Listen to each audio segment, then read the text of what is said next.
to keep these commitments. That's not fair. The people who are collecting the Social Security, the tax was very small. People who are now, in their 70s, when they were paying in, the taxes were much lower than what people are having to pay today. It's just not fair to transfer money from the working poor to older people who, in most cases, are much richer than the people we're taking the money from. Let me ask you, Peter, are we setting up for another catastrophe since the banks have not in reality deleveraged? All these entities that they bailed out, they should have let them fail.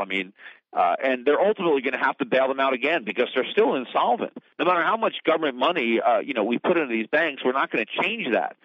And so they're going to require constant infusions of taxpayer money to keep these companies around. And we can't do that. We have to let insolvent companies fail. We have to clean out all the bad debt. We have to let our economy restructure. The more we try to prevent the market from working, the longer we drag this out. We're making the same mistakes with Japan. We're making the same mistakes that Hoover and Roosevelt made. And we are going to create another Great Depression, only this time because of the monetary system involved and because of how screwed up our economy is. We're going to have an inflationary depression, which is even worse. Yeah, well, if I was in there, these companies never would have got levered up in the first place because I wouldn't have let the Federal Reserve lower interest rates so much. I wouldn't have given them all the cheap money that made all the leverage possible. Without the Fed, they couldn't have got leveraged up. And other companies like Freddie and Fannie, which was the most highly leveraged institutions of all, they only got levered up because of cheap money and the implied government guarantee. So it was the government that created those behemoths, and that was one of the root causes of the housing bubble. But yeah, once we made that mistake, the government operates under the impression that two wrongs make a right.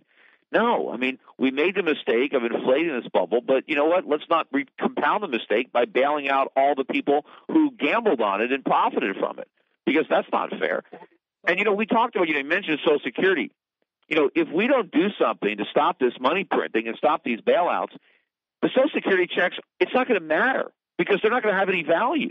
And that's going to be a disaster. And that's going to mean all the people on Social Security get wiped out. Even the people who really need it, who I'd like to protect, they're going to get wiped out if we keep printing all this money because their Social Security checks aren't going to have any value. Let me ask you, though, Peter, if the banks in reality haven't delivered and they're still out there, because there's some complaints coming in from people watching this saying, wait a minute, they're still acting like casinos, they're still gambling, they're still levered up very heavily, and if they win, they keep the winnings. If they lose, we bail them out. Isn't that what's happening? Yeah, we can't have that, heads they win, tails, the taxpayer loses. Capitalism doesn't work if you socialize the losses and privatize the gains because everybody's going to gamble. We need market forces to rein in bad behavior and excess risk-taking. But the government is interfering in that process. The government is talking about there wasn't enough regulation in the market. The reason there wasn't enough regulation is because the government stopped it all.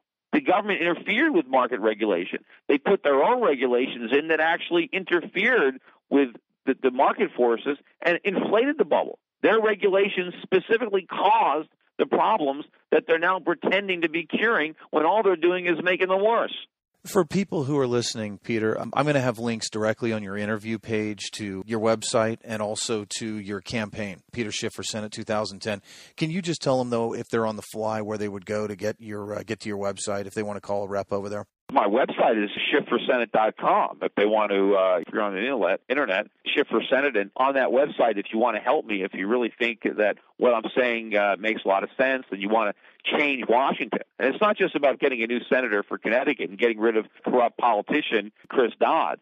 But we need to change this country. We need to change the Senate. We need to send somebody to Washington who isn't a politician and who doesn't want to just get reelected, who actually wants to go there because he sees a serious, serious crisis. And the real economic crisis hasn't passed. It's still coming. It's going to happen during the term of whoever wins this Senate race. And somebody in Washington better know what's going on because we keep making mistakes every time the problems get worse. And the government keeps getting bigger, and we keep surrendering our rights. And who knows, how bad this is going to get.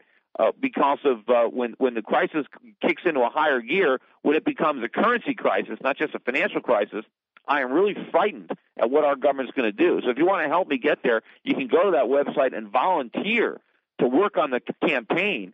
for SchiffForSenate.com. We're going to have a lot of things for the volunteers to do just by using their own telephone or their internet connection. And certainly if you want to donate, I mean, we're taking donations on the website as well. We can use a lot of money. This is going to be an expensive race. I think we've raised about $1.2 million so far, but that's just a down payment on this thing. We're going to need a lot of money. I have some very well-funded opponents. The Republican establishment, the mainstream of the Republican Party, is very much against my candidacy because they don't want to change. They know that I'm running against the Republican leadership as much as I'm running against the Democrats because they've led the Republicans in the country in the wrong direction, and they've poisoned our brand. We elect Republicans, but they govern like Democrats. Now we've got a problem because everybody thinks that capitalism and limited government failed because of Bush when it didn't fail. It never had a chance. Bush was a big government spender, just like Obama. Obama is just a continuation of the Bush term, only he's making the same mistakes of Bush on a grander scale. We need somebody who can stand up and point out not only where Obama's got it wrong, but where Bush got it wrong, and why we're different, why we can elect a Republican who's actually going to deliver on limited government, by shrinking government, by cutting spending, actual programs, and then reducing regulation and lowering taxes. Thank you so much for joining us, Peter. And like I said on your interview page, we'll have a link straight to Schiff for Senate 2010 and also to Euro-Pacific Capital, which is europac.net. Thank you again for joining us. Thank you. Thank you for joining us at KingWorldNews.com. Remember to tune in next week where we will have Gerald Celente from the Trends Research Journal, as well as Bill Fleckenstein from Fleckenstein Capital and more. Also, remember to go to our Gold Plus page for exclusive weekly interview with Ted Butler.